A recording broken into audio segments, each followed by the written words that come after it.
These easy-to-decorate paint palette cookies are perfect for art lovers or birthdays. Hi, I'm Leslie with Leslie's Cookies and Treats, and if you love decorating sugar cookies or you want to learn how, you're in the right place. Let's decorate together. When my daughter was 10, she had one of those ceramic painting birthday parties, and these cookies would have been so perfect for that. So if you have an art lover in your family or someone who's having a birthday party that these cookies would be perfect for, all of the supplies are listed in the description, so I hope you'll decorate along with me.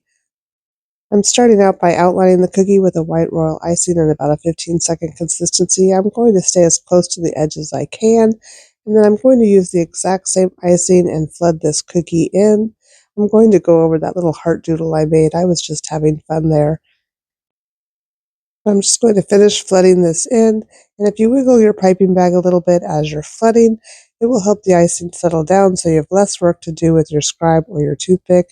And because my icing is a 15-second consistency, I can go right up to the edge, and I'm not worried that it's going to overflow. And if your outline wasn't perfect, you'll have a chance to move your outline over or wipe away any that went over the edge when you use your scribe or your toothpick to settle this icing down. So my icing settled down pretty good. I don't have too much to worry about here, just a few air bubbles I need to pop. And then this cookie will be ready to set aside, and I'm going to let it crust over and dry for about 20 to 30 minutes.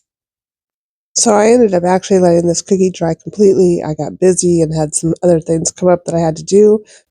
But now I'm just going to come in with all of my colors. They're also in about a 15-second consistency, and I'm just going to make random shaped blobs. No need to use your scribe or your toothpick on these areas unless you want them to be really smooth. And this color here is purple, although the lighting that I'm with right now, it doesn't really look like it. So just make all your blobs of paint out of your royal icing, and then set this cookie aside to dry again for about another 15 minutes or so. Just long enough for the icing to crust over. And if you have a dehydrator or a table fan, I recommend you put it in front of that so that you don't get any craters in these little globs of icing. So now I grab my projector and I'm just going to come back in, and I'm using a sweet creamy font that I typed the words happy birthday in Canva. I'm just going to use about a 25-second consistency icing in black and a small hole in my piping bag to outline these letters. I'm going to go slow. I'm keeping my piping bag pretty close to the cookie, and if it's easier for you, you could even twist the bag and kind of hold it more like a pen or pencil rather than at the top like I'm doing here. Use your left hand for support and kind of angle your piping bag out of the way of your projector if you're using a projector. You could also use the tissue paper method, but if you're going to do that, you need to wait for the cookie to dry completely.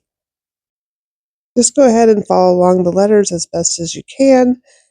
And then if you have any start or stop bumps or any areas that you need to fix, just grab your scribe or toothpick and jiggle those down or fix them as needed. And I've sped the video up here about 5 times, so you can see that I go really slowly when I'm doing lettering. And then again, as I said, just use your scribe or your toothpick to fix any areas that might need fixing.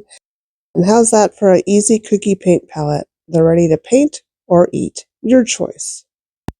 I hope you found this video helpful. Be sure to hit that subscribe button so you don't miss any of the cookies in this set, and I'll see you next time. And I'm off to create another royal icing masterpiece. Bye!